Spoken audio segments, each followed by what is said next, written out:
Hello everybody. Today we will present our Mars Rover project. Our team members are the mechanical engineering students Ahmet Fikret Türe, Kerem, Onat, Özen, and Kutay, Gözalan. The Mars is full of mysteries and we are trying to solve it.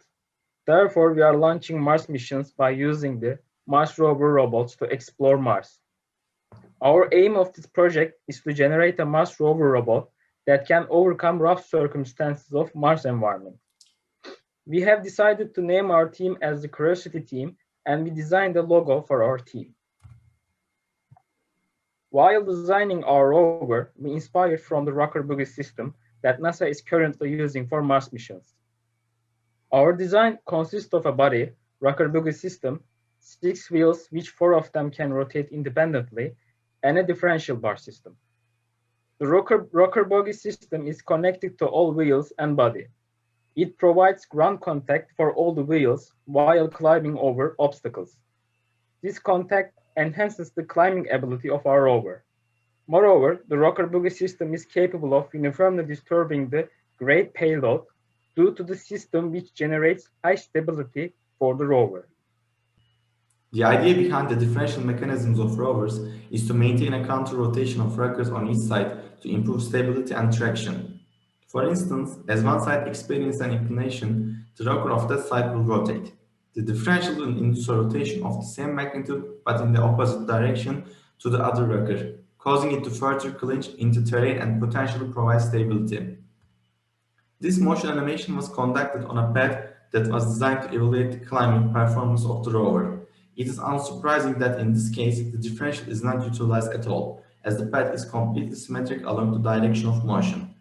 After many trials varying the sizes of these bumps, we suggest that the rover can climb up to 1.5 meters almost without zero loss of traction. Our rover is about 1.4 meters, so it can climb a height as tall as itself. Realistically, the navigation system of a NASA rover on Mars will most possibly choose not to climb an obstacle that is as tall as itself.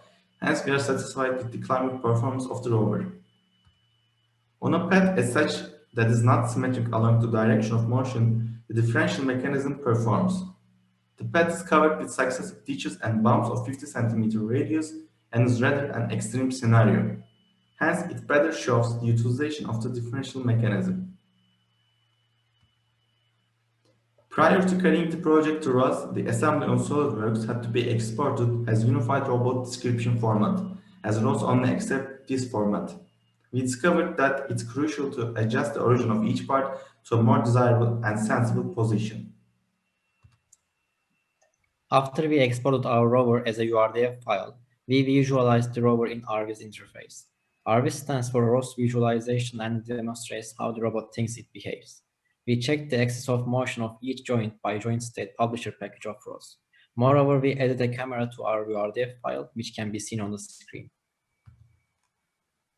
The last step before simulation via Gazebo was creating the necessary connections in our URDF file. Therefore, we defined each type of joints, the transmissions, the camera as a sensor, and the rover as a robot to be simulated. Moreover, we defined the controllers of the transmissions and created a controller spawner launch file.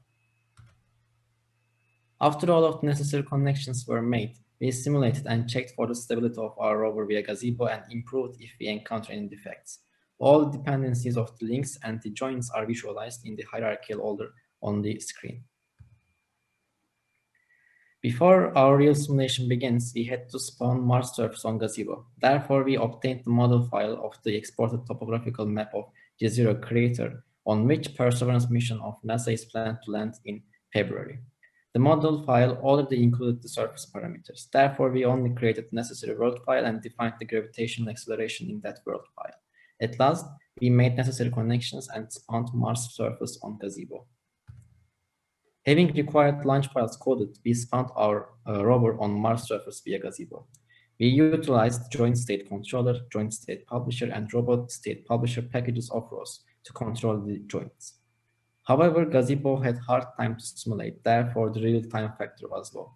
To overcome this situation, the simulation on the screen is demonstrated 8 times faster to catch the real-time simulation. As mentioned before, we added a camera to our rover when we move our project to ROS. To utilize the camera we added, we made connections between RVs and Gazebo. And as seen on the right down of the screen, we can obtain images from our rover's camera on Mars via RV's interface. For the future improvements, drills, grippers, and several sensors can be implemented to the rover. An autonomous or semi-autonomous navigation system can be developed by using the robot operating systems. Moreover, a path tracking algorithm can be created to prevent the slipping due to the climbing. We would like to give our special thanks to our TAs, Berk and Puya, for their contribution to our work. Thank you for listening. If you have any question, please do not hesitate to ask us.